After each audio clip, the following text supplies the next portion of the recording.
الله الرحمن الرحيم والشمس وضحاها والقمر إذا تلاها والنهار إذا جلاها والليل إذا يغشاها والسماء وما بناها والأرض وما طحاها ونفس وما سواها فألهمها فجورها وتقواها قد أفلح من زكاها وقد خاب من دساها. قال المؤلف والمفسر رحمه الله تعالى أدام النفع بعلومه وعلومكم في الدارين آمين إلى أن قال. وقال ابن أبي حاتم حدثنا أبي وأبو زرعة قال حدثنا سهل بن عثمان قال حدثنا أبو مالك يعني عمرو بن الحارث عن عمرو بن هشام عن جويبر عن الضحاك عن ابن عباس رضي الله تعالى عنه قال سمعت رسول الله صلى الله عليه وسلم يقول في قول الله عز وجل قد أفلح من زكاها. قال النبي صلى الله عليه وسلم أفلحت نفس زكاها الله عز وجل. رواه ابن أبي حاتم من حديث أبي مالك به. وجويبر هذا هو ابن سعيد متروك الحديث والضحاك لم يلق ابن عباس. اب مفسر رحمت اللہ علیہ سورۃ الشمس کی اس آیت مبارکہ میں ارشاد فرماتے ہیں کہ قد افلح من زکاہا، تحقیق کامیاب ہو گیا جس کو پاک کر دیا اللہ، اور ہلاک ہو گیا جس کو ہلاک کر دیا اللہ تبارک و تعالی نے. اب اس پر وہ اپنے دلائل کا ذکر فرما رہے ہیں. یعنی ایک ترجمہ تو جیسے آپ نے یہ پڑھا تھا کہ قد افلح من زکاہا، مانا یعنی من زکا نفسہ، جس نے پاک کیا اپنے نفس کو، جس نے پاک کیا اپنے نفس کو، یعنی پاک کیا مانا بطاعت اللہ عز وجل، اللہ کی اطاعت اور فرما برداری میں آ کر اس نے اپنے نفس کو پاک کر لیا. اور ہلاک ہو گیا جس نے خراب کیا نافرمانی میں. تو ایک ترجمہ مبارک جو تھا وہ یہ تھا جیسے کہ آپ نے پہلے پڑھا تھا. اور اسی طرح ایک ترجمہ دوسرا بھی مفسر رحمت اللہ علیہ نے پیش فرمایا تھا کہ قد افلح من زکاہا وقد خاب من دساہا، یعنی قد افلح من زکا اللہ نفسہ، تحقیق کامیاب وہ ہو گیا جس کے نفس کو اللہ نے پاک کر دیا. تو اب دونوں میں ذرا فرق سمجھیں. ایک فرق یہ تھا کہ جس نے اپنے نفس کو خود پاک کیا، اور ایک یہ ہے کہ جس کے نفس کو اللہ نے پاک کیا. اچھا، اب ان دونوں ترجمے میں اگر غور کریں گے تو بات ایک ہی ہے. دونوں میں اگر آپ غور کریں تو بات ایک سمجھ آئے گی. کیوں؟ مثلا جس نے اپنے نفس کو اللہ کی طاعت میں پاک کیا تو طاعت کرنے کی توفیق ہی کس نے دی؟ اللہ نے دی. اگر اللہ توفیق ہی نہ دیتے اس کو طاعت کرنے کی تو وہ طاعت کیسے اختیار کرتا؟ جیسے کہ بڑا مشہور قول مبارک ہے حضرت داؤد علیہ السلام کا، حضرت اللہ کے پیغمبر کا، کہ جب اللہ نے انہیں حکم دیا کہ اعملوا آل داؤد شکرا، اللہ نے حکم دیا کہ آل داؤد میرا شکر ادا کرو، تو داؤد علیہ السلام ماشاءاللہ اتنے شاکر تھے، اتنے ذاکر تھے، اتنے عابد تھے، اللہ کی تسبیح میں اتنی مشغول رہتے تھے، اور اللہ نے ان کو ایک بڑا معجزہ عظیمہ بھی عطا فرمایا تھا کہ جب وہ تسبیح فرماتے تو اللہ کے پہاڑ بھی ان کے ساتھ تسبیح ہے، اور اسی طرح جب وہ تسبیح فرماتے تو پرندے اڑتے ہوئے بھی رک جاتے. اللہ نے ان کو ماشاءاللہ ایک تو ایسی آواز عطا فرمائی تھی، ایسی آواز عطا فرمائی تھی کہ آپ کی آواز میں اتنا اثر تھا، اتنا درد تھا، اتنی کشش تھی کہ انسان تو خیر کیا چیز ہے، یعنی اڑتے ہوئے پرندے جب رک جائیں. اسی لیے حضور صلی اللہ علیہ وسلم نے جب اپنے ایک صحابی کا قرآن پاک سنا تو آپ کو بڑا پسند آیا قرآن پڑھنا. تو آپ نے فرمایا قد اوتیت من مزامیر آل داؤد، آپ نے فرمایا بھی اللہ نے تم کو بھی داؤد علیہ السلام والی آواز کا درد دیا ہے. تو اس نے عرض کیا حضور آپ نے میرا قرآن سنا تھا؟ تو آپ نے فرمایا ہاں میں گزرا تو تم پڑھ رہے تھے. اس نے کہا حضور مجھے تو واللہ اس کا علم نہیں تھا کہ آج میرا آقا میرا قرآن سن رہے ہیں، اگر مجھے پتا ہوتا کہ آپ سن رہے ہیں تو عبرتہ تحبیرا، میں تو اور اس کو بنا بنا کے سنوار کے پڑھتا، میں تو ویسے ہی اپنے خیال میں پڑھ رہا تھا۔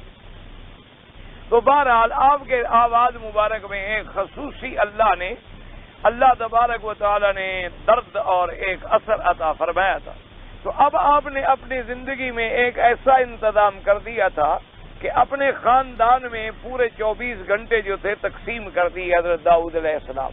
کیوں ایک آدمی کے لیے 24 گھنٹے عبادت کرنا بھی بڑا مشکل امر ہے، تو آپ نے ایسے تقسیم فرما دیا کہ بھئی 1 گھنٹہ تم نے کرنا ہے، اور اس کے بعد انہوں نے عبادت کرنی ہے، اس کے بعد انہوں نے عبادت کرنی ہے، اس کے بعد انہوں نے عبادت کرنی ہے، تاکہ 24 گھنٹے میں کوئی ایسا وقت بھی نہ ہو کہ جب داؤد علیہ السلام کا خاندان کا کوئی بندہ اللہ کے ذکر میں مشغول نہ ہو۔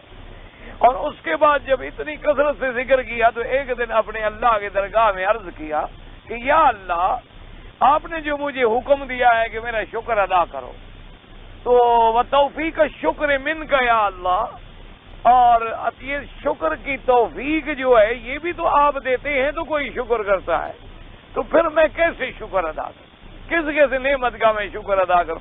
آپ نے مثلا شکر کرنے کی توفیق دی، اس کا میں شکر کروں، پھر آپ نے توفیق دی، تو یہ تو ایسی بات ہے کہ میں عاجز ہوں، آپ کا شکر ادا کر ہی نہیں سکتا۔ تو اللہ نے فرمایا الآن شکرت یا داؤد، اللہ نے فرمایا کہ داؤد علیہ السلام اب تم نے میرا شکر کیا ہے۔ صحیح معنوں میں شکر ہی یہی ہے کہ بندہ کرے بھی اور کہے میں عاجز ہوں، میرا شکر کیا ہے۔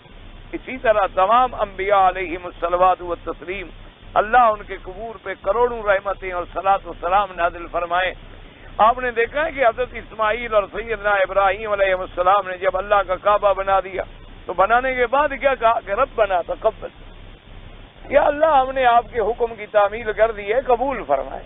اب حالانکہ کوئی اپنا گھر تو نہیں بنایا تھا، بنایا تو اللہ کا کعبہ تھا، اس میں کوئی شبہ نہیں کہ وہ تو اللہ نے قبول فرمایا تو حکم دیا تھا کہ میرا گھر بناؤ، لیکن اتنی محنت کے بعد اللہ کے گھر بنانے کے بعد پھر بھی اپنی عاجزی کا اظہار کیا کہ پتہ نہیں ہم سے کوئی کوتاہی ہو گئی، ہم سے کوئی اس میں کمی رہ گئی ہو، ہم حکم کی صحیح تعمیل نہ کر سکے ہوں، ہم انسان ہیں۔ تو کہا ربنا تقبل منا انک انت السمیع العلیم، اے پروردگار ہمارے اس محنت کو قبول فرما اور ہماری دعاؤں کو سن لے، تو سننے والا بھی ہے اور جاننے والا بھی ہے ہمارے دلوں کا حال کہ ہم نے تو خلوص سے آپ کا گھر بنایا ہے، لیکن اگر پھر بھی کوئی کمی بچ گئی ہے تو اس کو منظور اور قبول فرمانے والی آپ کی ذات۔ تو اب دیکھیں جس بندے نے اپنے نفس کو پاک کیا اس کی کیا طاقت ہے جب تک اللہ توفیق نہ دے، تو جب اللہ نے توفیق دی تو گویا اللہ نے پاک کیا۔ تو اللہ تبارک و تعالیٰ دونوں ترجمے تقریباً ملتے ہیں، صرف ان کی تعبیر الفاظ کا فرق ہے، یعنی بیان کا فرق ہے۔ اور اب ابن ابی حاتم نے ایک حدیث مبارک نقل فرمائی ہے کہ حضرت آقا انعامدار سرکار مدینہ صلی اللہ علیہ وآلہ آلہ واصحابہ وسلم تسلیما کثیرا کثیرا، اللہ کے کروڑوں صلاۃ و سلام ہوں ہمارے آقا کی ذات مبارک پر۔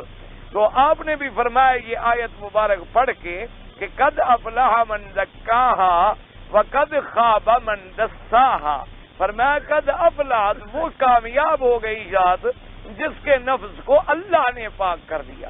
لیکن یہ حدیث جو ہے صحیح نہیں ہے، ورنہ قاعدہ یہ ہوتا ہے کہ اگر کوئی حدیث صحیح مل جائے قرآن کی تفسیر میں تو پھر کسی اور قول کی تو ضرورت ہی باقی نہیں رہتی، کیونکہ ہمیشہ یہ قاعدہ ہوتا ہے کہ قرآن اپنی تفسیر خود کرتا ہے، یعنی ایک جگہ آیت ہوگی تو دوسری جگہ اس کے بارے میں کچھ تفصیلی بیان موجود ہوگا۔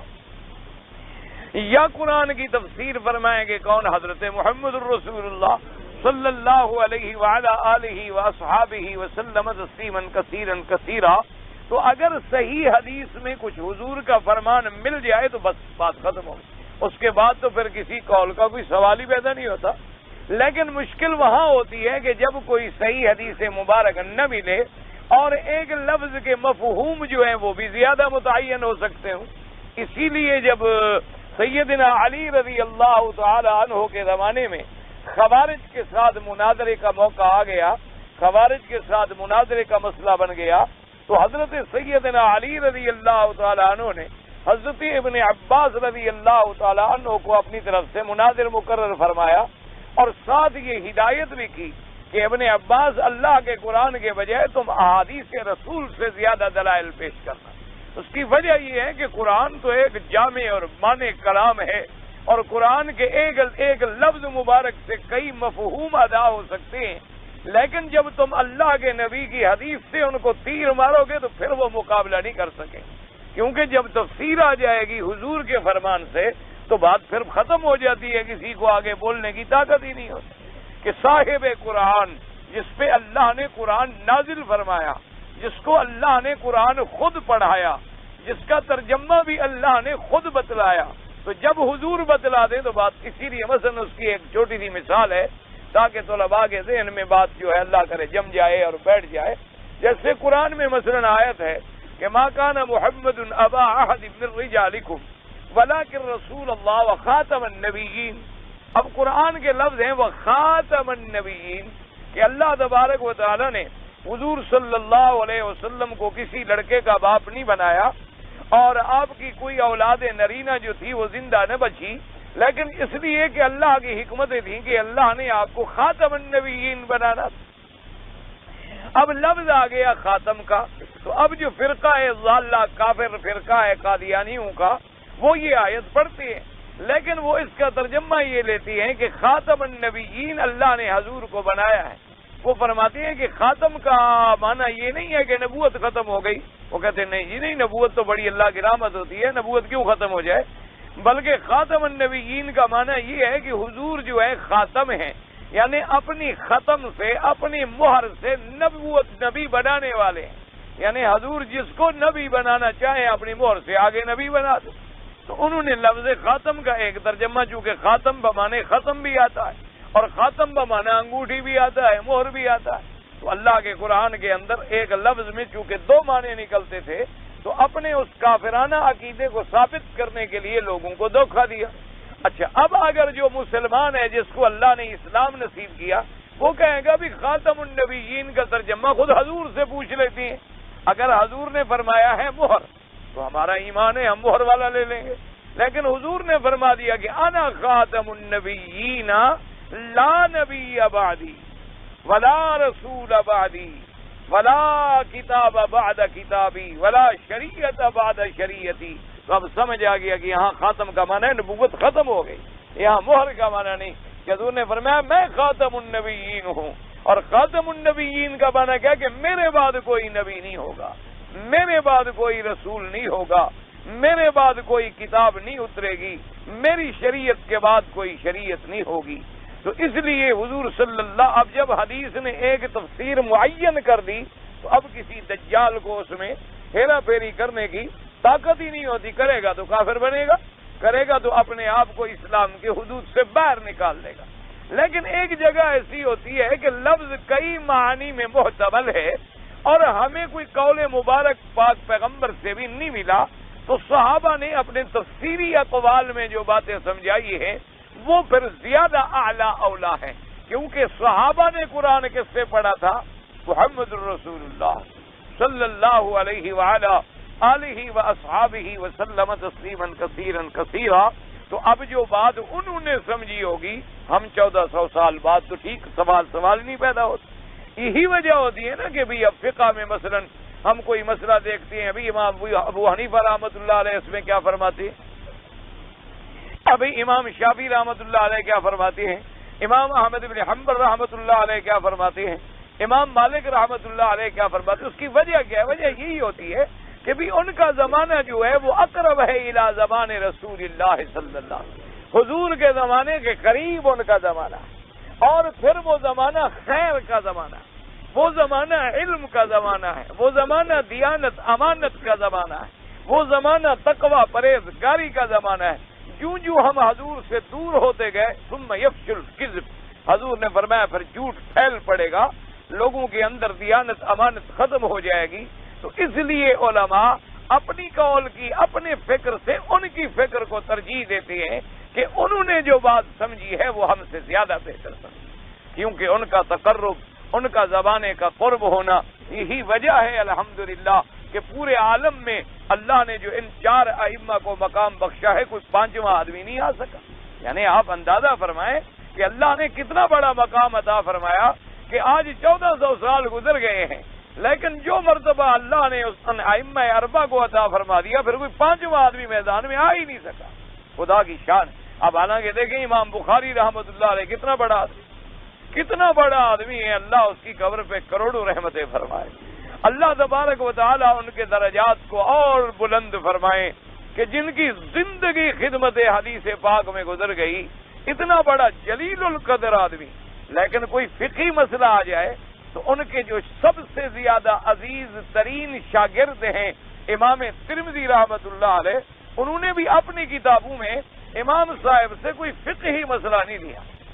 امام صاحب سے انہوں نے حدیث کے بارے میں تو تحقیق لے لی کہ بھئی یہ حدیث مبارک صحیح ہے یا نہیں ہے، اس راوی کا کیا حال ہے، اس حدیث کا کیا مرتبہ ہے، یہ تو انہوں نے لے لیا. لیکن جہاں کوئی فقہی مسئلہ آیا امام ترمذی نے ان سے نہیں لیا، یا لیا امام شافعی سے، یا لیا امام ابو حنیفہ سے، یا اور ائمہ سے لیا.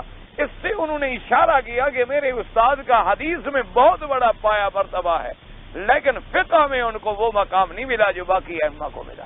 تو یہ اللہ تبارک و تعالیٰ کی دین اور عطا ہوتی ہے، اللہ تبارک و تعالیٰ جس کو عطا فرمائے. اسی طرح خود امام بخاری رحمۃ اللہ علیہ، حالانکہ خود وہ مجتہد ہے رحمۃ اللہ علیہ، وہ تو مجتہد کے درجے میں ہیں، لیکن بہت سارے مسائل میں آپ نے امام شافعی رحمۃ اللہ علیہ کے مسائل کو بھی دیا. بہت سارے مسائل میں آپ نے امام احمد ابن حنبل رحمۃ اللہ علیہ کو بھی لیا. بہت سارے مسائل میں آپ نے امام ابو حنیفہ رحمۃ اللہ علیہ کو بھی دیا. تو اس لیے بہرحال میرے کہنے کا مقصد یہ تھا، ہمیشہ یاد رکھے قرآن کی تفسیر قرآن کرے گا، قرآن کی تفسیر محمد مصطفیٰ فرمائے، قرآن کی تفسیر اصحاب محمد مصطفیٰ فرمائے. قرآن کے اندر کسی کو اپنے عقل اور فکر سے رائے دینا جو ہے وہ منع. باقی قرآن اتنا بحر عظیم ہے اور بحر ذخار ہے کہ جتنا قیامت تک اللہ آپ کو موتی چننے کی توفیق دے، ہم ساری دنیا ختم ہو جائے گی، اس کے موتی تو ختم نہیں ہوگی، کیونکہ وہ تو اللہ کا کلام ہے، اللہ تبارک و تعالیٰ کا کلام ہے. تو اس لیے مفسر نے فرمایا یہ حدیث تو آ گئی ہے، لیکن جویبر جو راوی ہے اس کے اندر وہ متروک ہے، اس کا کوئی مرتبہ نہیں. پھر جویبر نے کہا ہے جویبر عن الضحاک، حالانکہ جویبر کا ضحاک کے ساتھ لقاء ہی نہیں، یعنی ان کی ملاقات ہی نہیں. تو جب اس کا لقاء ہی نہیں ہے تو عن سے روایت کیسے کر رہا ہے؟ تو اس لیے انہوں نے فرمایا کہ جویبر جو ہے یہ متروک ہے. اور پھر جویبر انہ لم یلق الضحاک، یہی تو محدثین کا کمال ہوتا ہے کہ وہ ایک ایک بات پہ نظر رکھتے ہیں کہ اس کے راوی کا کیا حال ہے. جیسے کہ لکھتے ہیں کہ امام بخاری رحمۃ اللہ علیہ اپنے ایک استاد کی خدمت میں بیٹھے تھے، شاید حاشد ابن اسماعیل ان کے استاد کا نام ہے، جہاں تک مجھے یاد پڑتا ہے، اللہ کرے میں غلطی نہ کر رہا ہوں. بہرحال ان کے استاد سے ان کی خدمت میں بیٹھے تھے، تو انہوں نے ایک حدیث مبارک استاد نے پڑھی، ایک سند مبارک پڑھی. انہوں نے کہا انا ابی الزبیر ان ابراہیم. تو امام بخاری رحمۃ اللہ علیہ کی عمر اس وقت تقریباً کوئی 12 سال یا 14 سال کے قریب تھی، اس سے زیادہ عمر نہیں تھی آپ کی. تو حضرت امام بخاری رحمۃ اللہ علیہ نے بڑے ادب سے اپنے استاد کی خدمت میں عرض کیا کہ حضرت آپ نے سند کیسے پڑھی ہے؟ تو انہوں نے فرمایا انا ابی الزبیر ان ابراہیم. فرمایا ابی الزبیر لم یروی عن ابراہیم. انہوں نے کہا استاد ابی الزبیر نے ابراہیم سے کبھی روایت ہی نہیں. استاد کو غصہ آیا، استاد نے پھر پڑھا انا ابی الزبیر ان ابراہیم. امام بخاری نے فرمایا ابی الزبیر لم یروی عن ابراہیم. ابی الزبیر نے کبھی ابراہیم سے روایت ہی نہیں کی، تو آپ کیسے فرما رہے ہیں ابی الزبیر ان ابراہیم؟ اب استاد نے بھی تھوڑا غور کیا، تو استاد نے پوچھا کہ اچھا تو پھر سند کیسے ہو سکتی ہے؟ انہوں نے کہا استاد آپ کو غلطی لگ رہی، ابی الزبیر نہیں ہے، یہ ہے الزبیر ابن عدی ان ابراہیم. وہ الزبیر ہے، آپ ابی الزبیر فرما رہے ہیں. جس نے ابراہیم سے روایت نقل کی ہے وہ الزبیر ہے، اور الزبیر ابن عدی ہے، وہ اس نے روایت کی ہے ابراہیم سے. آپ کر رہے ہیں انا ابی الزبیر ان ابراہیم. استاد نے کہا ٹھہرو، میرے پاس یہ سند جو ہے کتاب میں مخطوطے میں لکھی ہوئی ہے، میں اصل کتاب لاتا ہوں تاکہ تسلی ہو جائے۔ تو آپ گھر تشریف لے گئے اور اصل مخطوطہ لے آئے تو اس میں دیکھا تو وہی بات تھی جو امام بخاری نے کہی۔ تو استاد نے بلایا اور بڑا پیار کیا اور بوسہ دیا، فرمایا انشاءاللہ ایک وقت آئے گا کہ اللہ آپ کو حدیث کا امام بنائے۔ تو باقی الحمدللہ وہ حدیث کے امام بنے، اللہ ان کی قبر پہ کروڑوں رحمتیں فرمائے۔ تو یہ وسعت نظر تھی محدثین کی رحمت اللہ علیہم اجمعین، اللہ ان کی قبروں پہ کروڑوں رحمتیں فرمائے۔ اسی وجہ سے آج کل لوگ ہوتے ہیں نا جو نئے نئے مفسر بنے ہیں، جنہوں نے نئی نئی تفسیریں لکھی ہیں، انگریزی میں، کسی نے اردو میں، کسی نے کسی زبان میں، اور ان میں جن لوگوں کا علم کا پایا بلند نہیں تھا ان سے غلطیاں ہو گئی، اس لیے کہ ان کا مقام علم تو تھا، ان کا تو مطالعہ تھا، مطالعے کے ساتھ انہوں نے قرآن کو سمجھنے کی تو کوشش کی، لیکن بھی رجال کا علم ہوتا، نحو کا علم ہوتا، قواعد کا علم ہوتا، اصول تفسیر کا علم ہوتا، اصول حدیث کا علم ہوتا، تو جب ایک اردو دان طبقہ وہ تفسیر پڑھے گا اش کر اٹھے گا، کیوں جناب ماشاءاللہ کیسی تفسیر لکھی ہے۔ جب عالم پڑھے گا وہ کہے گا یار یہ کیا اس نے لکھ مارا ہے، کیسا آدمی ہے، اس نے کیا لکھ دیا ہے۔ اللہ کے بندے کو تو یہ پتہ بھی نہیں لگا کہ میں کہاں کی بات کہاں کر رہا ہوں۔ تو اس لیے بہرحال ہمیشہ یاد رکھا کریں، اس مستند تفاسیر یا مستند علماء جن کو اللہ نے صحیح معنوں میں علم عطا فرمایا، ترجمہ پڑھیں تو ان کا پڑھیں، تفسیریں پڑھیں تو ان کی پڑھیں، تاکہ آدمی ٹھوکر میں نہ آ جائے، ورنہ ہم لوگ کیا ہیں، ہم تو جاہل لوگ ہیں، ہمیں کیا سمجھ ہو سکتی ہے۔ تو اللہ تبارک و تعالی ہمیں فہم عطا فرما دیں تو قادر ہے، ورنہ ہمارا مقام ہی کیا ہو سکتا ہے۔ اس لیے اب دیکھیں مفسر نے کہا کہ حضور نے فرمایا، لیکن آپ کے خود بتلا دیا کہ رواہ ابن ابی حاتم من حدیث ابی مالک بھی وجویبر ھذا، یہ جویبر کون ہے؟ ابن سعید ہے، سعید کا بیٹا ہے جویبر ابن سعید، متروک الحدیث، یہ متروک الحدیث ہے، اس کا اعتبار ہی کوئی نہیں۔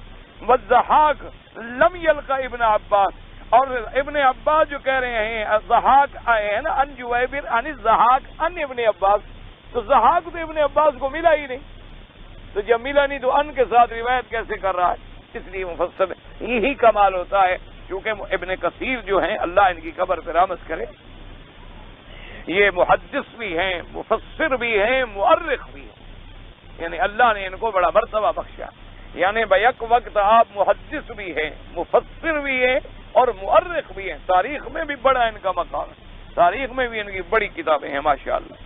اچھا اب جناب فرماتے ہیں وقال الطبرانی ایک اور سند کے ساتھ، حدثنا يحيى بن عثمان بن صالح قال حدثنا قال حدثنا ابن لحيان عن عمرو بن دينار عن ابن عباس قال كان رسول الله صلى الله عليه وسلم اذا مر بهذه الآية ونفس وما سواها فألهمها فجورها وتقواها وقف ثم قال اللهم آت نفسي تقواها وأنت وليها ومولاها وخير من زكاها۔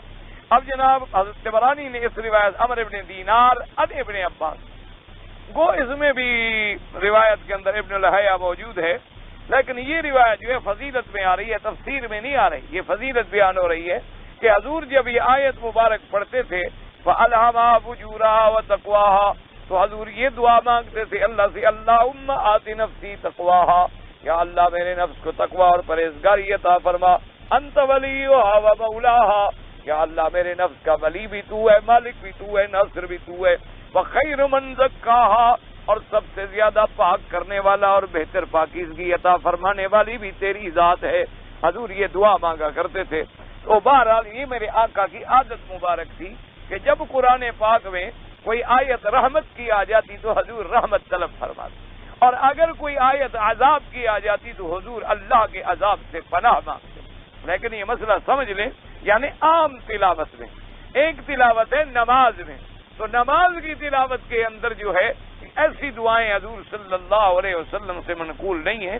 ہاں البتہ یہ آتا ہے جیسے کہ سورۃ والتین کے اندر ہے الیس اللہ بأحکم الحاکمین بلا انت احکم الحاکمین وانا علی ذلک من الشاہدین، یسبح اسم ربک الاعلی سبحان ربی الاعلی، یسبح اسم ربک العظیم سبحان ربی العظیم، یا جیسے آتا ہے الیس ذلک بقادر علی ان یحیی الموتى بلا انت قادر وانا علی ذلک شاہد، کہ اللہ تبارک اس میں بھی امام ابو حنیفہ رحمۃ اللہ علیہ یہ فرماتے ہیں کہ اگر تو فرض نماز ہے وہ کہتے ہیں پھر قرآن کے بعد کوئی لفظ زیادہ نہ کرے، اور اگر نفل نماز ہے علیحدہ پڑھ رہا ہے تو پھر ساتھ یہ لفظ بھی اگر سورت کے بعد کہہ دے تو کوئی حرج نہیں۔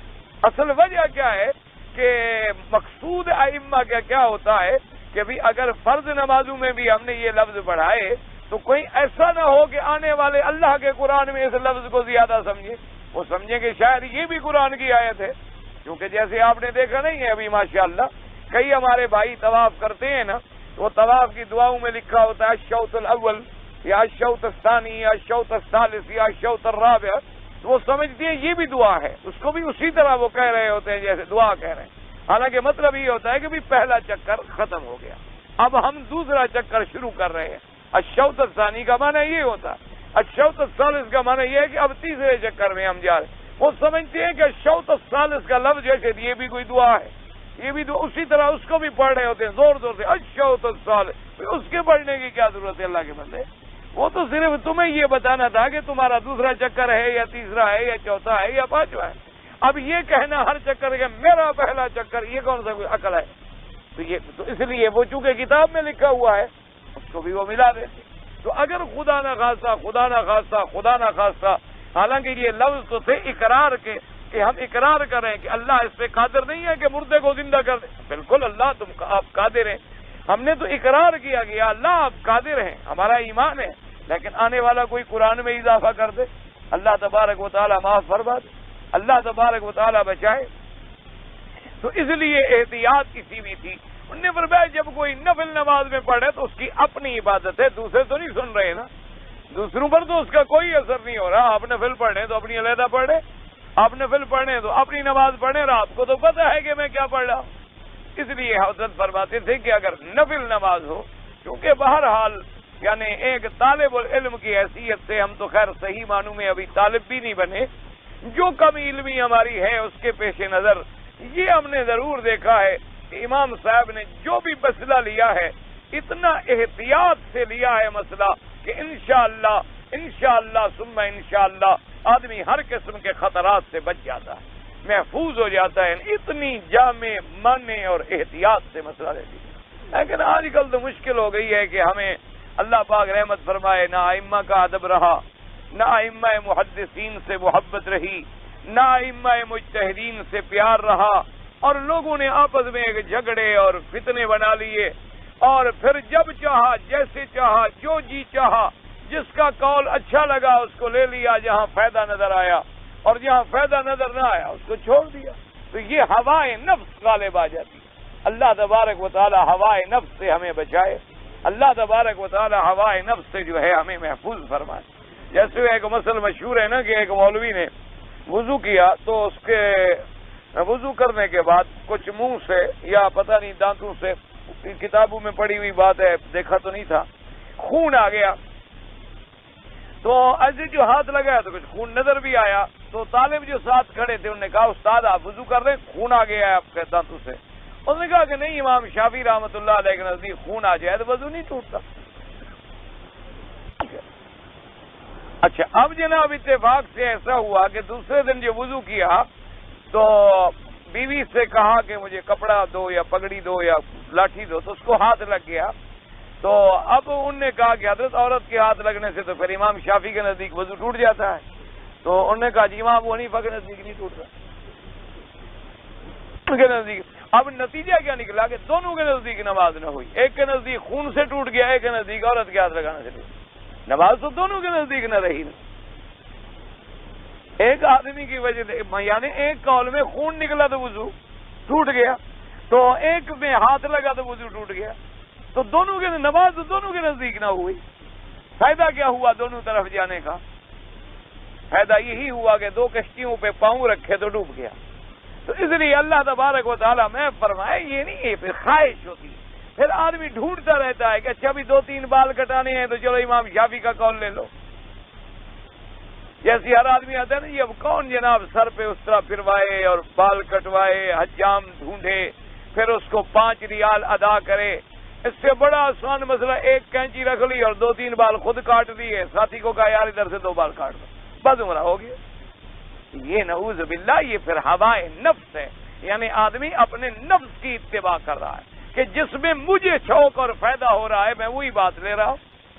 حالانکہ بھئی ائمہ جمہور ایک طرف موجود ہیں اور پھر حضور کا عمل ایک طرف موجود ہے کہ حضور کو اپنے بال مبارک بڑے محبوب تھے، حضور پاک کو بالوں سے بڑی محبت تھی، حضور صلی اللہ علیہ وسلم نے ساری زندگی بال مبارک رکھے، لیکن حج پہ تشریف لے آئے تو اس طرح پھروایا، عمرے پہ تشریف لے آئے تو اس طرح پھروایا۔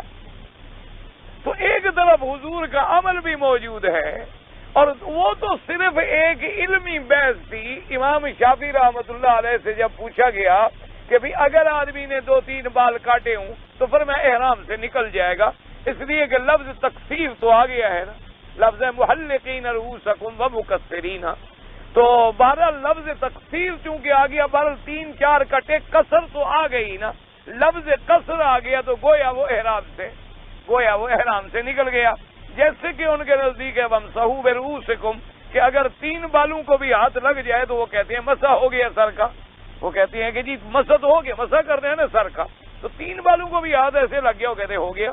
لیکن باقی ائمہ فرماتے ہیں کہ نہ، پہلے دیکھو محلقین رؤوسکم، اللہ نے فرمایا سروں پہ اس طرح پھروانے والے، تو اس طرح پھروانے والوں میں کوئی ایسی بات ہے کہ 3 بالوں پہ اس طرح پھروا لے، یا چلو ایک تھوڑے سے ٹکڑے پہ اس طرح پھروا لے، یہ جائز ہے؟ حضور نے فرمایا نہا عن المسلح، حضور نے فرمایا مسلح نہ کیا کرو، ادھر سے اس طرح پھروا لے، ادھر کھڑا رہے، پھر ادھر سے پھروا لیا پھر ادھر کھڑا رہے۔ یہ جیسے ہمارے بعد پٹھان بھائی 4 عمرے کریں نا، وہ 4 دفعہ سر مڈواتے ہیں، ایک دفعہ چوتھے حصے اس طرح پھروا لیتے ہیں، 3 کھڑے رہتے ہیں، پھر دوسرا عمرہ کر۔ حضور نے منع فرمایا نہا عن المسلح، حضور نے فرمایا اپنے سروں کو مسلح نہ بناؤ، ٹکڑے ٹکڑے نہ کرو، حضور صلی اللہ علیہ وسلم نے اس سے منع فرمایا، فرمایا محلقین رؤوسکم، پورے سر پہ اس طرح پھرواؤ۔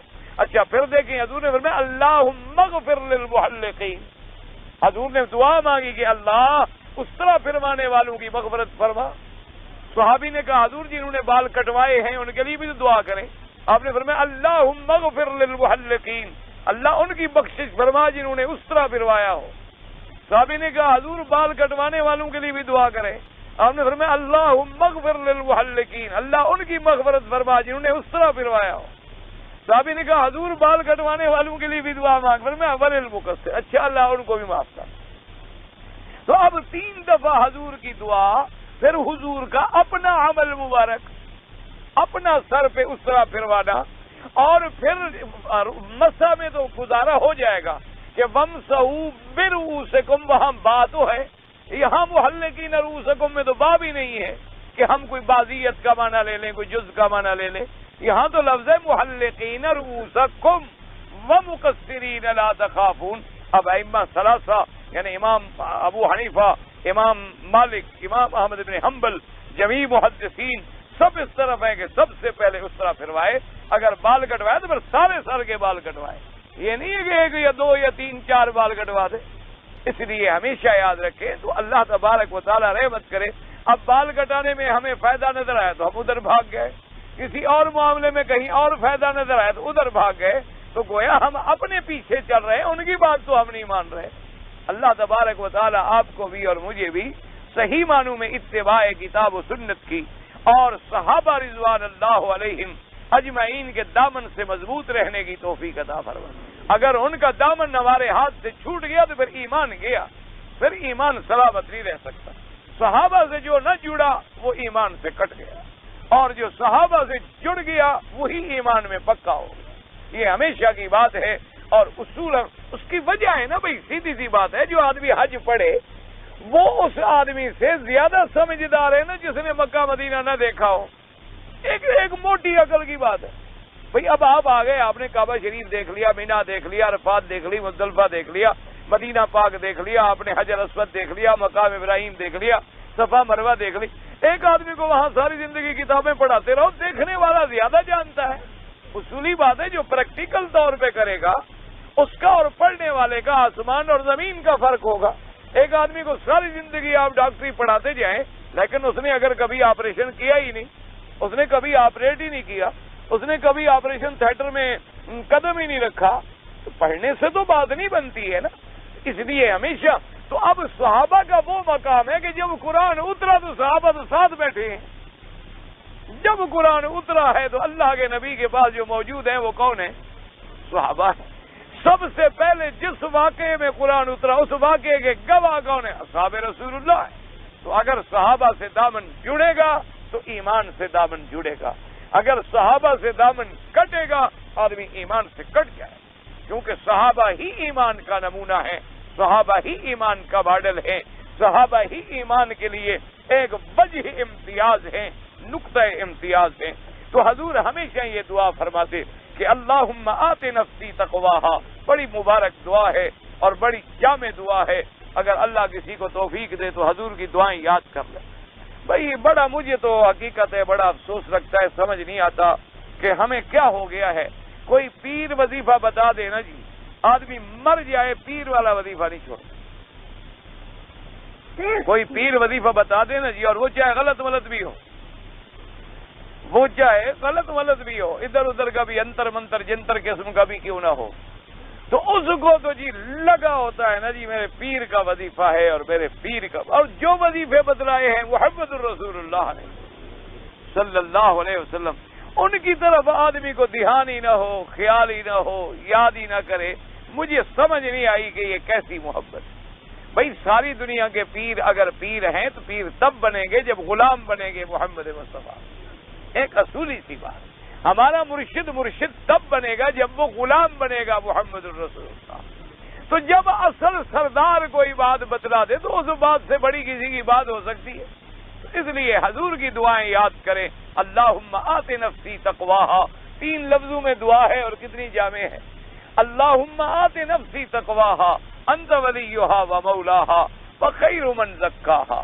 تو اس لیے ہمیشہ میرے آقا کی دعائیں ایسی ہیں، اتنی تیر بہدف ہیں اور اتنی مبارک اور برکت والی ہیں کہ جس مسئلے میں جو دعا حضور نے سکھلائی ہے تم ایمان کے ساتھ اسی پر عمل کرو اور پڑھو، دیکھو اللہ کی رحمت کے دروازے کھل جاتے.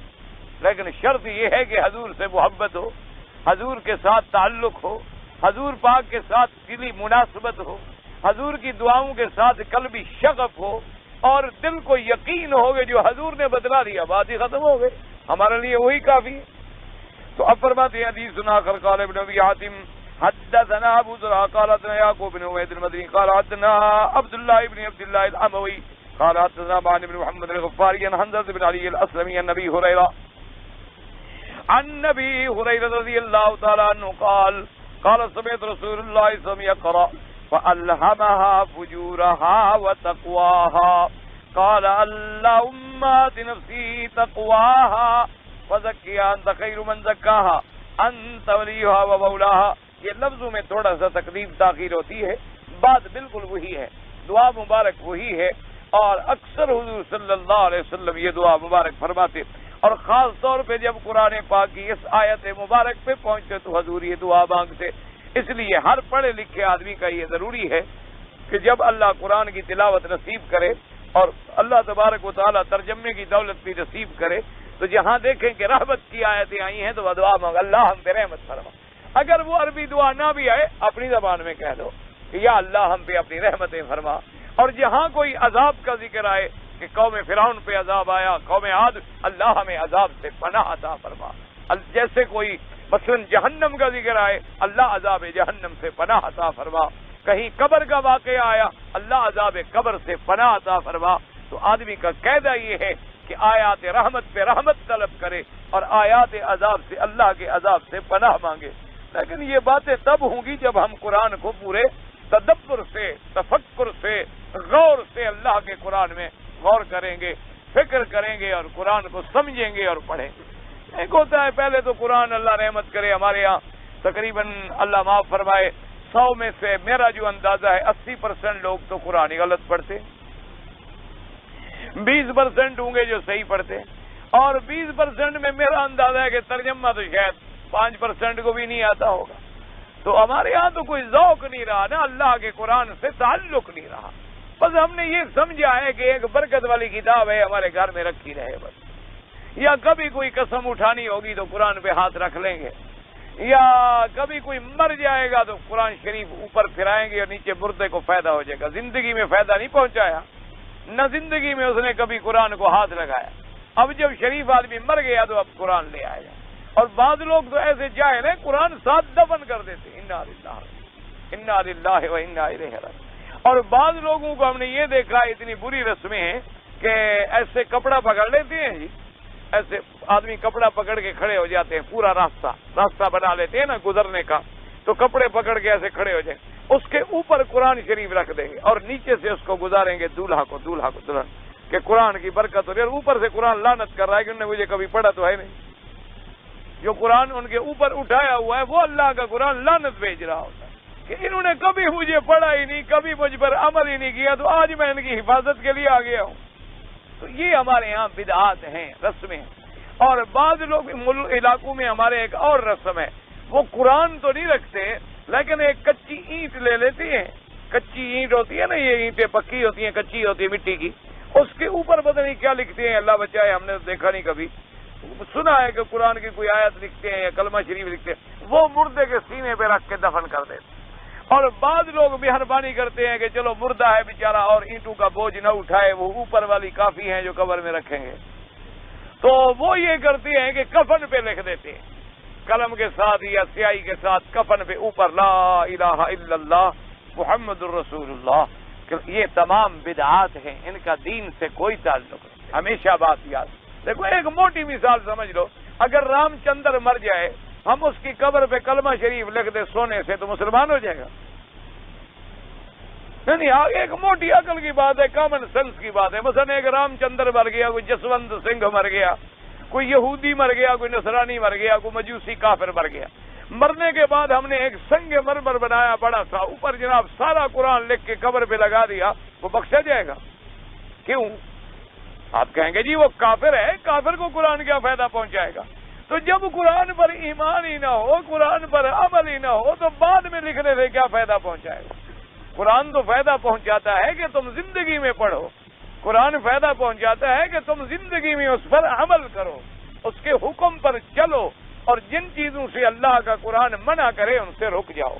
پھر قرآن قیامت میں تیرے لیے نور ہوگا، تیرے لیے روشنی ہوگی. قرآن تیرے لیے پھر اللہ کے دربار میں جھگڑا کرے گا. حدیث مبارک میں آتا ہے کہ ایک آدمی اللہ کے دربار میں پیش ہوگا جو سورۃ الملک کے پڑھنے والا تھا، اور اس کے لیے حکم ہو جائے گا کہ گناہوں کی وجہ سے جہنم بھیجو. تو اللہ کے قرآن کی آیت اور سورت جو ہے وہ اللہ کے دربار میں پیش ہوگی اور عرض کرے گی اللہ میں آپ کے قرآن کی سورت ہوں. فرمایا میرا کلام ہو تو فرمایا میرا اللہ یہ میرا پڑھنے والا ہے، یا اس کو جنت میں بھیجو یا پھر میرے بارے میں فیصلہ کر. اللہ فرمائے گا اچھا اس کو جنت بھیج. تو اللہ کا قرآن تمہارے لیے لڑے گا. حافظ قرآن اپنے خاندان کے 10 آدمیوں کی شفاعت کرے گا. حافظ قرآن جو ہے اس کے خاندان کے قبیلے کے 10 آدمی، حدیث میں لفظ ہے الذین وجبت لہم النار، یعنی جن کو جہنم کے پروانے بھی مل چکے ہوں گے، لیکن وہ آدمی آگے کہے گا اللہ میاں میرے خاندان کے ہیں 10 آدمی، ان کو معاف کر. اللہ فرمائے گا لے جاؤ جیسے. تو قرآن کو پڑھو، قرآن پہ عمل کرو، پھر قرآن قبر میں بھی روشنی کا ذریعہ ہے، پھر قرآن تیرے لیے حشر میں بھی نور بنے گا. لیکن جب ہم قرآن کو پڑھیں ہی نہ، قرآن پہ کبھی عمل ہی نہ کریں، قرآن کو ہم نے اتنا اونچا رکھا ہوا ہے کہ کسی بچے کا ہاتھ بھی نہ پہنچے. اللہ تبارک و تعالی رحمت فرمائے. دعا کریں اللہ مجھے بھی آپ کو بھی ہر مسلمان کے دل میں قرآن و حدیث کا جذبہ پیدا کرے.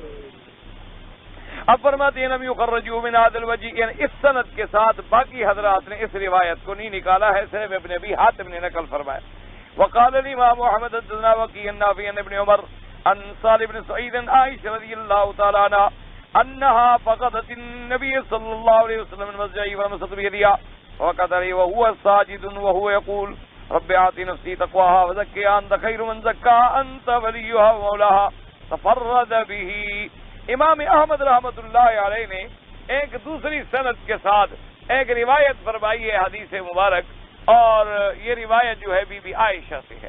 بی بی عائشہ صدیقہ رضی اللہ تعالی عنہا سے روایت مبارکہ ہے. بی بی عائشہ فرماتی ہیں کہ میں سوئی ہوئی تھی بستر پہ، میری آنکھ کھلی تو میں نے دیکھا کہ حضور پاک میرے بستر پہ نہیں ہے.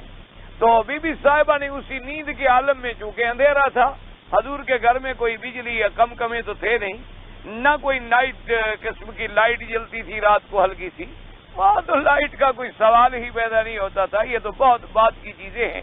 تو بی بی صاحبہ فرماتی ہیں کہ میرا ہاتھ جب حضور پہ پہنچا تو حضور سر سجدے میں تھا اور دعا فرما رہے تھے، یعنی حضور نماز پڑھ رہے تھے اور حضور سجدے کی حالت میں تھے، تو میرا ہاتھ مبارک جو تھا ان کے آپ کے جسد مبارک پہ لگا، تو حضور سجدے میں یہ دعا کر رہے تھے، رب آت نفسی تقواہا وزکھا انت خیر من زکاہا انت ولیہا و مولاہا۔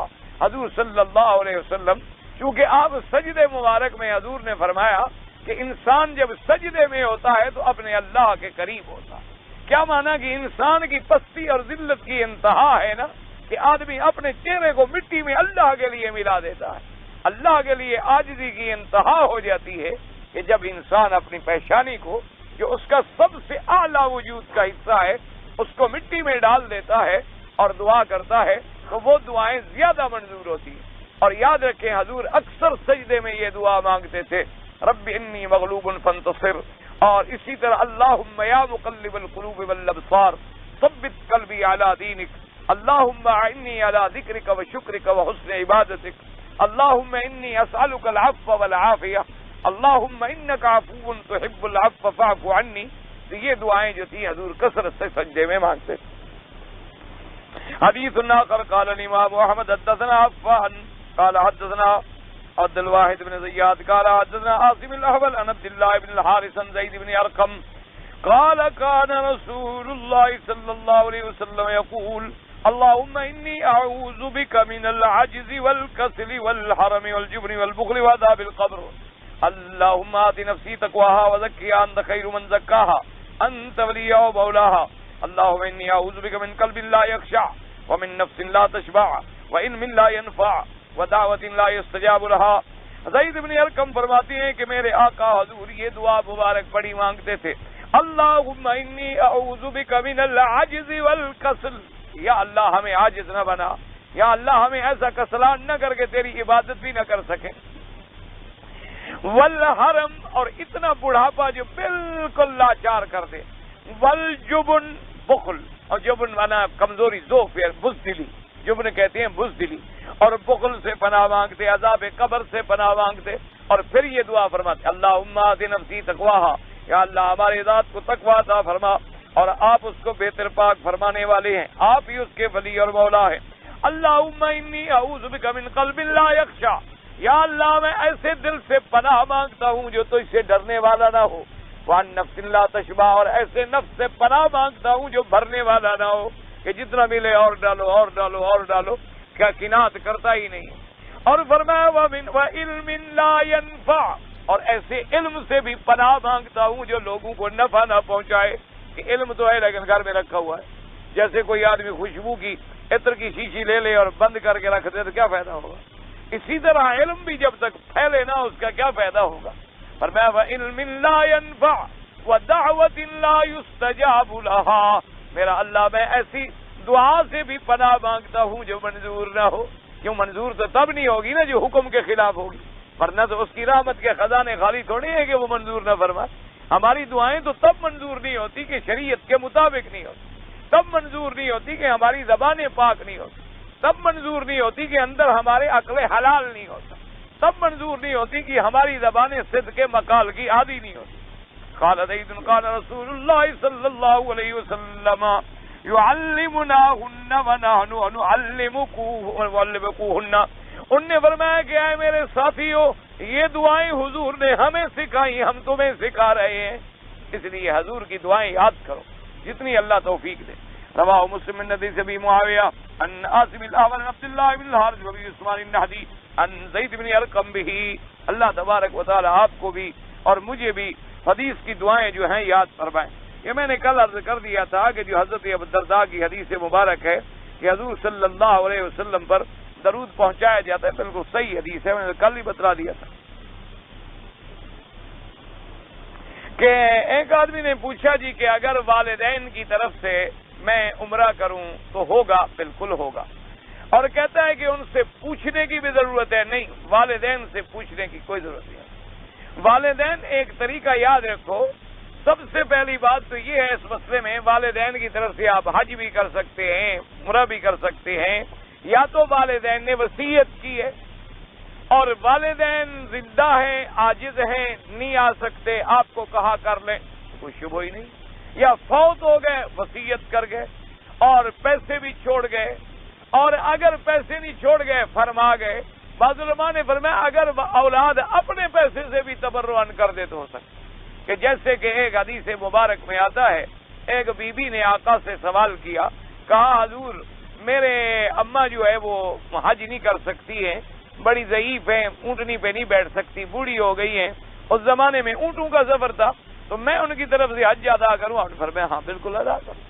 اس لیے بہرحال، اور یاد رکھو وہ اولاد وہی بہتر ہوتی ہے جو اپنے والدین کے لیے ایسے کام کریں، کیونکہ حدیث میں آتا ہے کہ ولد صالح یدعو لہ، کہ سب سے بڑی نعمت اور صدقہ جاریہ ہے کہ اللہ اچھی اولاد دے جو والدین کے بعد بھی ان کے لیے دعائیں کرے، والدین کے بعد بھی ان کو یاد رکھے اور ان کے لیے کار خیر کرے، بالکل اللہ ثواب عطا فرماتے ہیں۔ اور حج بدل کا بھی یہی سمجھ لیں، پہلے یہ دیکھا کریں کہ بھی والدین ہمارے امیر تھے یا غریب تھے۔ اگر والدین امیر تھے، ان پہ حج فرض تھا، تو انہوں نے حج نہیں کیا، چلو حج نہیں کیا تو وصیت کر گئے کہ بھئی ہم نے حج نہیں کیا، ہمارے پاس پیسہ تو تھا لیکن ہماری کوتاہی ہے کہ ہم حج نہیں کر سکے، تم ہمارا حج کروا دینا، تو اب بھی لازم ہے کہ حج بدل کرایا جائے۔ اچھا، پھر وصیت کے ساتھ کوئی پیسہ بھی چھوڑ گئے حج کرانے کے لیے یا نہیں چھوڑ گئے؟ اگر پیسہ بھی چھوڑ گئے اسی پیسے سے حج بدل کرایا جائے۔ اگر پیسہ بھی نہیں چھوڑ گئے، وصیت بھی نہیں کر گئے، لیکن امیر تھے، ان کے ذمہ حج تھا، اب بیٹا اپنے پیسے سے کرواتا ہے تب بھی ہو جاتا اللہ تبارک۔ لیکن ایک مسئلہ یاد رکھیں، اگر کبھی آپ کو والدین کا حج کرانا ہو تو بہتر یہ ہوتا ہے کہ کوئی عالم دین کرے۔ اگر عالم دین نہ ملے تو آپ خود کسی عالم سے جا کر پہلے اچھی طرح مسئلے سمجھیں، اچھی طرح اس سے مسئلے لکھ لیں، حج بدل کا طریقہ اپنی ایک کتاب پہ لکھ لیں اپنی قلم سے۔ ویسے کتابیں بڑی ہوتی ہیں لیکن ان کے لکھے کو آدمی نہیں سمجھتا، اپنی طرف سے لکھ لیں، نمبر 1، نمبر 2، نمبر 3، نمبر 4، پھر اسی کے مطابق عمل کریں تاکہ تمہارا حج صحیح ہو اور ان کو بھی اللہ صحیح ثواب عطا فرمائے۔ اور حج بدل میں تو بڑا فائدہ ہی فائدہ ہے۔ حضور نے فرمایا کہ اگر کوئی آدمی کسی کو پیسے دے کے اپنے والدین کا حج کرا رہا ہے، فرمایا 3 آدمیوں کو برابر حج ملتا ہے، جس کا کرا رہا ہے اس کو بھی پورا اللہ حج دیں گے، جو کر رہا ہے اس کو بھی پورا حج ملتا ہے، جو کرا رہا ہے اس کو بھی پورا حج ملتا ہے۔ فرمایا 3 آدمیوں کو اللہ حج کا ثواب عطا فرماتا ہے۔ اللہ کے ہاں کوئی کمی تو ہے نہیں خزانے میں۔ تمام بعض لوگ جو ہیں وہ آمین جو ہیں جارن بولتے ہیں، وہ فرماتے ہیں ہماری دلیل جو ہے زیادہ کبھی، اللہ ماشاءاللہ اللہ انہیں بھی خوش رکھے، بالکل ٹھیک کہتے ہیں، کوئی منع نہیں، ہم نے تو کبھی غصہ نہیں کیا۔ باقی بات یہ رہی کہ بھائی امام ابو حنیفہ رحمۃ اللہ علیہ ان کے پاس بھی دلیل ہے، اور ان کی دلیل کا ہمیشہ مستدلات جو ہیں وہ 4 ہیں۔ پہلے اللہ کا قرآن، وہ فرماتے ہیں کہ سب سے پہلے یہ فیصلہ کریں کہ یہ دعا ہے یا نہیں، بس اگر یہ دعا ہے تو دعا کے بارے میں قرآن کا ایک قاعدہ ہے کلیہ کہ ادعوا ربکم تضرعا وخفیہ، اپنے اللہ سے عاجزی سے مانگو، عاجزی سے مانگو اور خفیہ طریقے سے مانگو۔ اگر یہ دعا نہیں ہے تو پھر ٹھیک ہے۔ اس لیے بہرحال جو زور سے کہتے ہیں ان پر بھی کبھی اعتراض نہ کیا کرو، نہ ان سے کوئی بغض رکھا کرو، نہ ان کے بارے میں دل میں کوئی کدورت اور بدظنی لایا کرو، اور جو آہستہ کہتے ہیں ان کو بھی کچھ نہ کہا کرو۔ الحمدللہ سب اللہ کے قرآن و حدیث پہ عمل کر رہے ہیں، اور یہ جھگڑے لڑائی والے مسئلے ہیں ہی نہیں۔ خدا کے لیے اب ان مسائل سے باہر نکل آؤ، امت کو ملانے کی ضرورت ہے، امت کو لڑانے کی ضرورت ہے۔ کفر اللہ معاف کرے تمہارے مٹانے کے فکر میں لگا ہوا ہے، کفر کی پوری قوتیں متحد ہو رہی ہیں کہ اب سب سے بڑا دشمن ہمارا اسلام ہے، اور مسلمان آپس میں چھوٹے چھوٹے فرعی مسائل پر ایک دوسرے کے ساتھ کھینچا تاری میں مصروف ہے۔ اللہ ہدایت عطا فرمائے، اللہ تبارک و تعالی مسلمانوں کو ملانے کی توفیق دے۔ بھائی یہ فروعی مسائل ہیں، کوئی زور سے کہتا ہے الحمدللہ، کوئی ایسا کہتا ہے الحمدللہ، کوئی رفع یدین کر رہا ہے الحمدللہ، کوئی نہیں کر رہا ہے الحمدللہ، کوئی ایسی بات نہیں، کوئی ایسا مسئلہ نہیں جس پہ کفر اور اسلام کی جنگ ہو۔ یا جس میں کوئی ایسا مسئلہ ہو کہ نماز نہیں ہوتی. ان مسائل سے خدا کے لیے اپنے آپ کو نکالیں اور قوم کو نہ لڑائیں بلکہ قوم کو ملانے اور جوڑنے کی کوشش کریں. اب مسلمانوں کو ایک اتحاد کی ضرورت ہے کہ واعتصموا بحبل اللہ جمیعا ولا تفرقوا. کام کرنا ہے تو شرک کے خلاف کام کرو، کام کرنا ہے تو ان کے خلاف کام کرو جو منکرین قرآن ہیں، کام کرنا ہے تو ان کے خلاف کام کرو جو حدیث کے ہی منکر ہیں، کام کرنا ہے تو صحابہ کے دشمن کے خلاف کام کرو، کام کرنا ہے تو اہل بیت کے دشمن کے خلاف کام کرو، کام کرنا ہے تو دین اسلام کے مذاق اڑانے والے. اب تو دنیا اسلام کے قانون کو مذاق بناتی ہے. اتنے بڑے جب ہمارے پاس اہم مسائل موجود ہیں ان کو چھوڑ کر، یعنی ایک آدمی کو سرسام ہو جائے یا ایک آدمی کو ہارٹ کا دورہ پڑ جائے اور ڈاکٹر اس کو چھوڑ کے نزلے والے کا علاج کرتا رہے تو ایسے ڈاکٹر کو آپ عقل مند کہیں گے؟ اور قوم تو نزا کے عالم میں جا رہی ہے، قوم شرک اور کفر میں الجھ گئی ہے. یعنی قوم اللہ معاف فرمائے قبروں کو سجدہ گاہ بنا چکے ہیں، قبروں پہ طواف ہو رہے ہیں، قبروں پہ سجدے ہو رہے ہیں، قبروں سے منتیں مانی جا رہی ہیں، قبروں پہ نظر نیاز چڑھائی جاتی ہے، ہندوؤں کی طرح قبروں پہ پھول چڑھائے جاتے ہیں، غیر اللہ کو پکارا جاتا ہے، صحابہ کو نعوذ باللہ کافر اور طاغوت کہا جاتا ہے. اللہ تبارک و تعالی معاف فرمائے حدیث رسول کو نعوذ باللہ فرسودہ اور ایک پرانی روایات کہی جاتی ہے کہ جی 250 سال کے بعد کس کو بات یاد رہ گئی؟ حدیث کا کوئی اعتبار ہے؟ تو دشمن تو اس فتنے میں پڑا ہوا ہے اور ہم ایسے چھوٹے چھوٹے مسائل میں امت کو لڑائیں. اللہ انہیں بھی ہدایت دے اور اللہ ہمیں بھی ہدایت دے. پانی کھڑے ہو کر پینا جائز ہے نہیں، سنت ہے کہ بیٹھ کے پیے. صرف زمزم ایک ایسا پانی ہے جو کھڑے ہو کر بھی پی سکتے ہیں. اچھا بعض لوگوں نے یہ مسئلہ بنا لیا ہے، کیا کرے آدمی کس میں مسئلے کو روئے؟ زمزم پینا ہو نا جی بیٹھے جو ہوں کھڑے ہو جاتے. یہ کوئی مسئلہ نہیں ہے اللہ کے بندے. ہر پانی پینے کے لیے کھانے کے لیے بیٹھ کے کھانا بیٹھ کے پینا جو ہے وہ سنت محمد مصطفیٰ. کھڑے ہو کے کھانا جو ہے یہ خلاف سنت ہے اور سنت ابلیس لعین اور انگریزوں کی سنت ہے. یاد رکھیں ہمیشہ بات. بیٹھ کے کھانا بیٹھ کے پینا جو ہے یہ سنت محمد مصطفیٰ. اب مسئلہ یہ ہے کہ اگر کوئی کھڑا تھا اور کسی نے زمزم کا پانی دے دیا تو کھڑے ہوئے زمزم کا پانی پینا بھی جائز ہے. یہ نہیں کہ بیٹھے ہو تو کھڑے ہو جاؤ، یہ کوئی مسئلہ نہیں. سید کو دفن کرنے کے بعد دعا کرنا، ہاں قبر پر دعا کرنا سنت ہے. حضور نے فرمایا کہ جب آدمی مردوں کو دفن کر لے تو آپ نے فرمایا کہ اب اپنے بھائی کے لیے دعا مانگو کہ اللہ تبارک و تعالیٰ اس کو سوال اور جواب میں ثابت قدم رکھے. تو جہاں دعا مانگنا سنت ہے وہ ہم نے چھوڑ دیا. جنازے کی دعا کے بعد لڑائی ہے. اللہ ہدایت عطا فرمائے. اللہ تبارک و تعالیٰ مسلمانوں پر رحم فرما دے. مزدلفہ پتہ نہیں کیا مجھے نہیں سمجھ آیا. مشعر الحرام میں اللہ نے قرآن میں حکم دیا ہے کہ وہاں اللہ کا ذکر کرو. فاذکروا اللہ عند المشعر الحرام. اس کے بعد بھی کوئی چیز پوچھنے کی ضرورت ہے جو نص سے قطعی آ جائے؟ بات ختم ہو گئی. حضور پاک نے رفع دین بھی کیا ہے، بالکل ابھی میں نے بتا دیا ہے. بس سیدھا اللہ سے سیدھا دعا مانگو. آپ کہتے ہیں کہ کوئی پیر ویر نہیں ہے. میں نے یہ کب کہا ہے آپ کو کہ پیر نہیں؟ کبھی کہا ہے میں؟ او یار اللہ تمہیں بھی ہدایت دے، اللہ مجھے بھی ہدایت دے. او خدا کے بندے، پیر ہے، مرشد ہیں، سب کچھ ہیں، اللہ کے ولی ہیں، ان کے منکر تو کافر ہوتا ہے. ہم یہ کہتے ہیں کہ ولی کی نشانی ہے اتباع محمد مصطفیٰ. بات کو سمجھا کرو. ہم کہتے ہیں پیر مرشد کا معنی کیا ہوتا ہے کہ گمراہوں کو ہدایت کا راستہ دکھلائے. تو راستہ وہی دکھلائے گا جس کو خود بھی تو راستہ آتا ہو نا. وہ مسئلہ تو نہ ہو جائے نا پٹھان والا اس نے گولی لیا، ہندو کو کہا کچھ کلمہ پڑھو تو اس نے کہا میں ہندو ہوں، پڑھو نہیں گولی مار دوں گا. پٹھان تو ماشاءاللہ مسلمان تو بڑا مضبوط ہے نا. اللہ ان کی مدد فرمائے. اللہ قدم قدم کے افغانستان کے مجاہدین کی امداد کرے. تو یہ ایمان میں تو بڑے پکے ہیں نا. جب اس کو ڈر گیا ہندو، اس نے کہا اچھا ٹھیک ہے کوئی پڑھتا ہے پڑھا. اس نے کہا آتا تو مجھ کو بھی نہیں. اب یہ تو نہ کرو نا خدا کے لیے. بھائی اللہ کے اولیاء برحق ہیں، لیکن ولی کی نشانی کیا ہے کہ صورت میں، سیرت میں، قول میں، فعل میں، عمل میں، اٹھنے میں، بیٹھنے میں، سونے میں، جاگنے میں، پڑھنے میں، پڑھانے میں تصویر ہو حضرت محمد مصطفیٰ۔ سمجھ آ گئی؟ یہ جو دنیا میں تمہارے پیر ہیں نا، کاروباری پیر، گھوڑوں والے پیر، کتوں والے پیر، عورتوں والے پیر، بڑی بڑی مونچھوں والے پیر، داڑھی چٹم اور مونچھیں عظم، یہ میں نہیں مانتا۔ تمہاری جو مرضی آئے فتویٰ لگا دو، ان کو میں پیر نہیں مانتا۔ یہ جب حضور کے غلام نہیں بنتے تو ہم کیوں مانے؟ سیدھی سی بات ہے، ورنہ ہم پیروں کے تو منکر نہیں ہیں، ہمارے اپنے پیر ہیں۔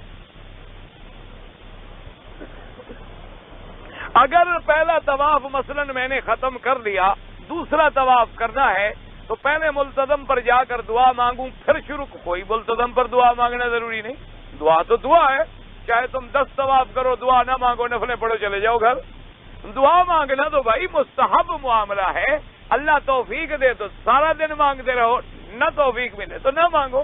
کوئی دعا مانگنا طواف کے ساتھ کوئی جز نہیں ہے کہ دعا نہ مانگو تو طواف نہ ہو، یا جیسے ہر طواف کر کے بھاگتے ہیں زمزم پینے کے لیے، کچھ زمزم پینے کا طواف سے کیا تعلق ہے؟ زمزم پینے کا علیحدہ ثواب ہے، دعا مانگنے کا علیحدہ ثواب ہے، طواف کرنے کا علیحدہ ثواب۔ ہر بات کو ذرا سمجھا بھی کریں۔ الٹی آنے سے امام ابو حنیفہ فرماتے ہیں کہ اگر منہ بھر کے آئے تو پھر ٹوٹتا ہے، تھوڑی بوڑی ہو تو نہیں ٹوٹتا۔ بعض ائمہ فرماتے ہیں خود کرے تو پھر ٹوٹتا ہے، اگر ایسے آ گئی تو نہیں ٹوٹتا۔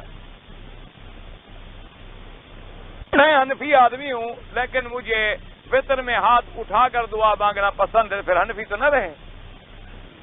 حنفی ہو تو پھر ابو حنیفہ کی بات ماننی ہوگی آپ کو، یا تو لکھو مجھے جو پسند ہے میں اپنی مرضی پہ کروں گا۔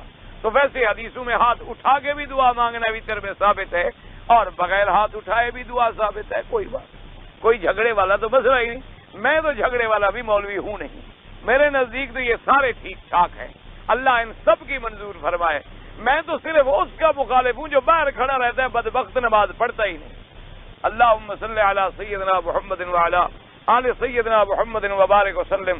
یا اللہ یا رحمان یا رحیم یا حی یا قیوم یا ذی الجلال والاکرام۔ یا اللہ عالم اسلام کو اتحاد نصیب فرما۔ یا اللہ تمام مسلمان ملکوں کو ایک بنا دے۔ یا اللہ مسلمان ملکوں کی عزت کا فیصلہ فرما۔ یا اللہ کفر کی ذلت کا فیصلہ فرما۔ یا الہ العالمین کشمیر اور کابل کی آزادی کا فیصلہ فرما۔ یا اللہ وہاں کلمہ اسلام کا پرچم بلند فرما۔ یا اللہ مجاہدین کی قدم قدم پہ نصرت فرما۔ بیت المقدس کو آزادی نصیب فرما۔ حرمین الشریفین کو قیامت تک ہر فتنے سے محفوظ فرما۔ ہر مسلمان کو حرمین کا ادب نصیب فرما۔ یا اللہ بیماروں کو شفا عطا فرما، بے حیاؤں کو حیا عطا فرما، بے دینوں کو دین عطا فرما، بے اولادوں کو اولاد عطا فرما، جن کی اولاد ہے ان کو صالح بنا، بے روزگاروں کو روزگار عطا فرما، قرض داروں کے قرض عطا فرما، جن کا رزق تنگ ہے ان کے رزق میں برکتیں عطا فرما، ہماری ظاہری باطنی روحانی جسمانی اپنی اولاد کی بیماریاں پریشانیاں سب دور فرما۔ ربنا آتنا فی الدنیا حسنہ وفی الآخرۃ حسنۃ وقنا عذاب النار۔ سبحان ربک رب العزۃ عما یصفون وسلام علی المرسلین والحمد للہ رب العالمین آمین برحمتک یا ارحم الراحمین۔